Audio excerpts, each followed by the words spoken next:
While at the Penny Arcade Expo in Seattle, Washington, we were able to see an amazing assortment of new video games. However, with all these different games, is their purpose solely entertainment?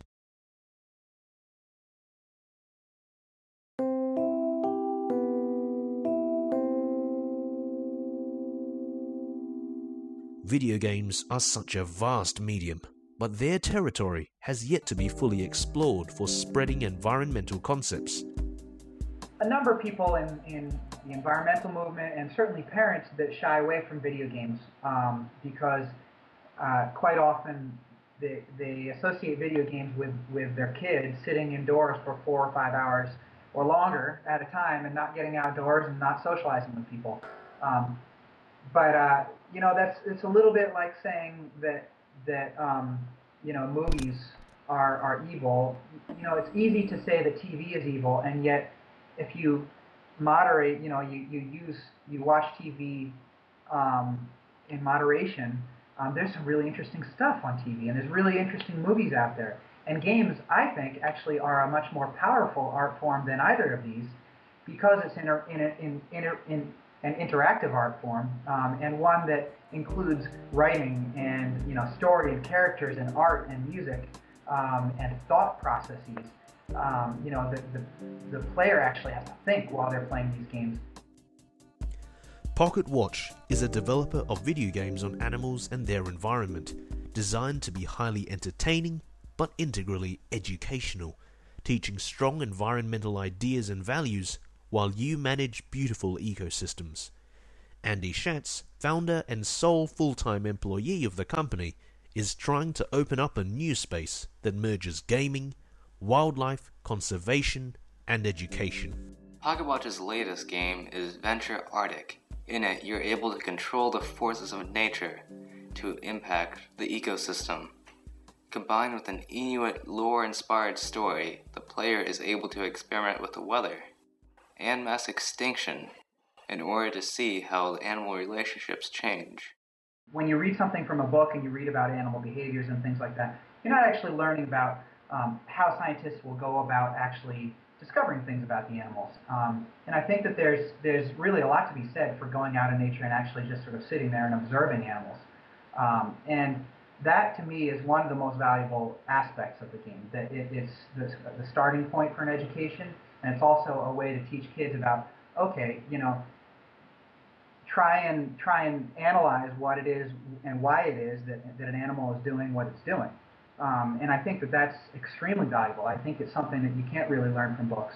And I think that also the interactive nature of games and the fact that games provide positive feedback makes kids a lot more interested in learning, first of all, and second of all, makes them remember it a lot better.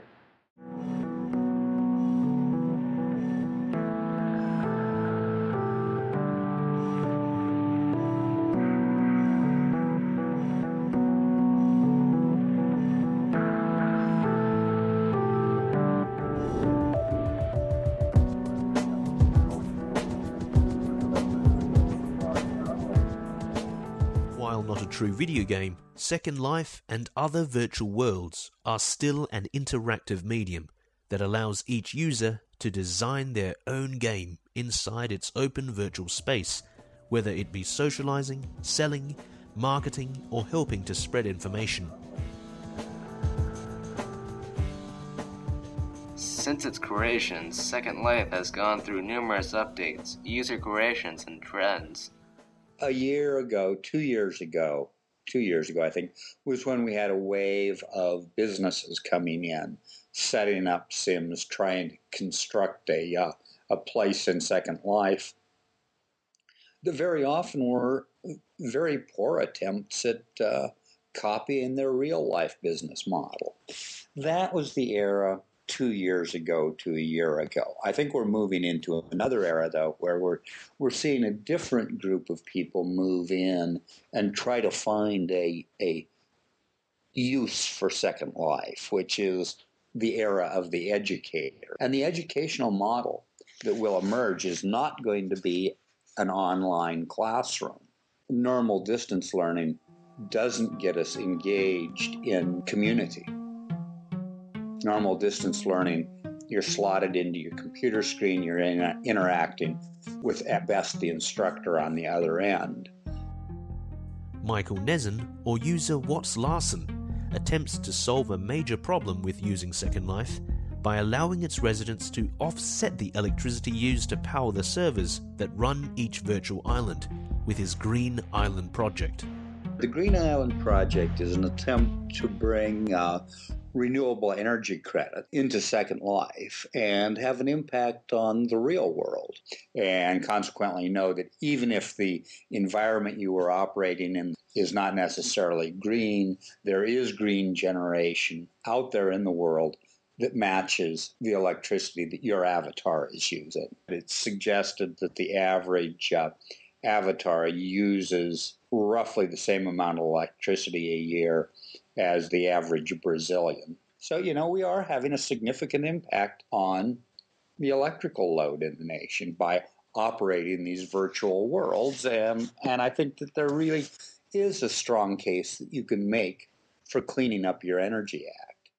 Offering energy offsets is just a temporary fix until Second Life and others use more efficient servers and alternative power, but an advantage with making carbon offset donations through Michael Nezen's Green Island project is that a percentage of the donations go towards funding Michael's own sustainable island, which promotes environmental building and consumer information in an incredibly elegant interactive space.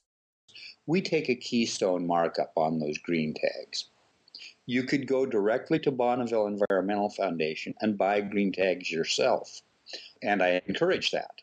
We take a keystone primarily to maintain and fund the sim that we operate at Commonwealth.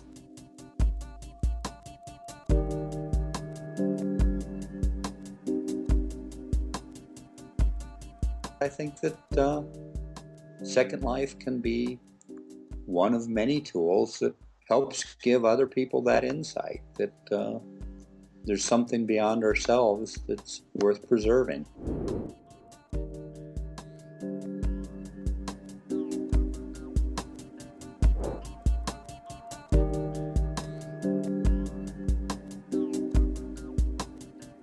We have always been trying to use new technology to better teach and to present information. In our current age, with the increasing amount of individuals requiring faster internet connections, and a huge innovation taking place both in the real and virtual world, education in a three-dimensional, interactive environment is quickly appearing on the screens in more classrooms and households. This is allowing opportunity for new developers to help make distant environmental issues become real. Hopeful, certainly, that other people. One of the things that I always talk about when I'm talking about designing games is there are so many subjects that we can use as inspiration for designing games. There's no reason that we have to keep going back to the same old trough again and again and again. World War II, is a very interesting subject, certainly historically, but how many games have there been on it? Whereas you just look outside and you look at, birds flying around or whatever it happens to be. There's a million subjects for making games about, there's a million sources of inspiration in our world